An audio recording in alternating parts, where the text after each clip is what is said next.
Olá, muito bom dia. Está chegando aqui o Eldorado Expresso. A gente reúne o que é mais importante nesta sexta-feira para apresentar para você um belo resumo que, claro, é aprofundado nas plataformas digitais do Estadão. A gente começa falando sobre a aprovação em primeiro turno da PEC dos precatórios na madrugada de ontem, que provocou um rebuliço em Brasília. No centro da confusão estão os 15 votos dados pelo PDT em favor da proposta, que é fundamental para o presidente Bolsonaro viabilizar o Auxílio Brasil naquela parcela de R$ 400, e essa proposta que foi aprovada com 312 votos, ou seja, 4 a mais do que o mínimo, o que deu aí mais peso ao voto dos pedetistas, né, de 10 parlamentares também do PSB.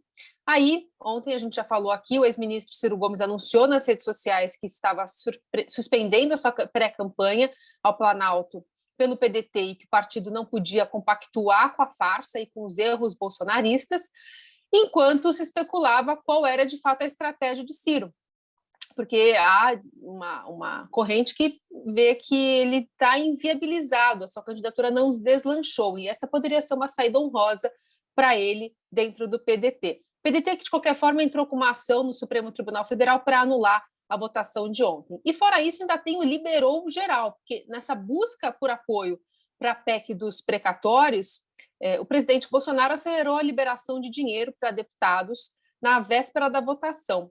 Já foram 1,2 bilhão em emendas, das chamadas emendas de relator, que é aquele mecanismo do orçamento secreto.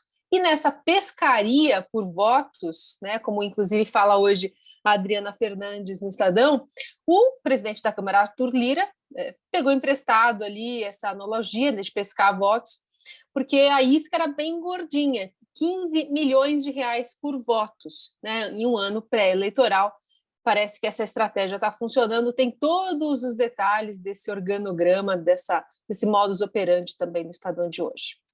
Outro assunto importante de hoje vai para a Lava Jato, que teve um peso enorme nas eleições de 2018, né, mas agora a participação parece ser mais direta, pelo menos se vislumbra. Enquanto todos aguardavam a filiação do ex-ministro Sérgio Moro ao Podemos, o ex-coordenador da operação, Deltan Dallagnol, se demitiu do Ministério Público Federal para buscar transformar o Brasil fora do judiciário. Foi isso que ele disse nas redes sociais.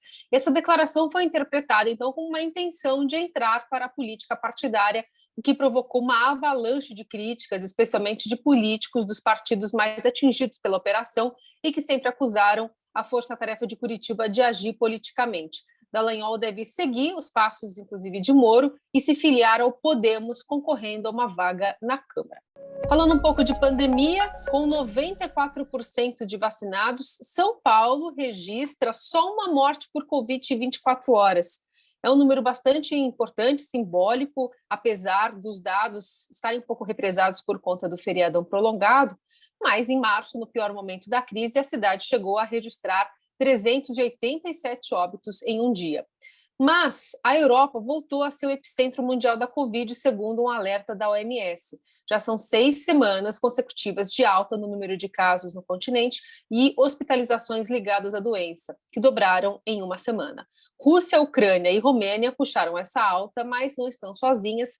A Alemanha teve ontem recorde de casos diários desde o início da pandemia, 34 mil. Lá, um movimento antifacina um pouquinho maior, né, um movimento anti-vax.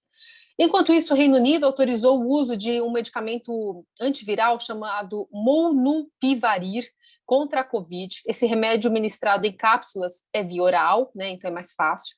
É considerado também a grande esperança no tratamento eficaz da doença. E para encerrar, a gente fala da Fernanda Montenegro, de 92 anos, que foi eleita ontem como nova ocupante da cadeira 17 da Academia Brasileira de Letras. Candidata única, teve 32 dos 34 votos. A dama do teatro brasileiro conversou com o Estadão e condenou a atual demonização da cultura. Ela que também contou que, apesar de manter uma estreita ligação com a academia, não esperava ser eleita por ser uma atriz e não uma escritora. Essa entrevista está bem legal na íntegra no Estadão, assim como as outras notícias que a gente relacionou aqui para você. Um ótimo fim de semana, nos vemos na segunda.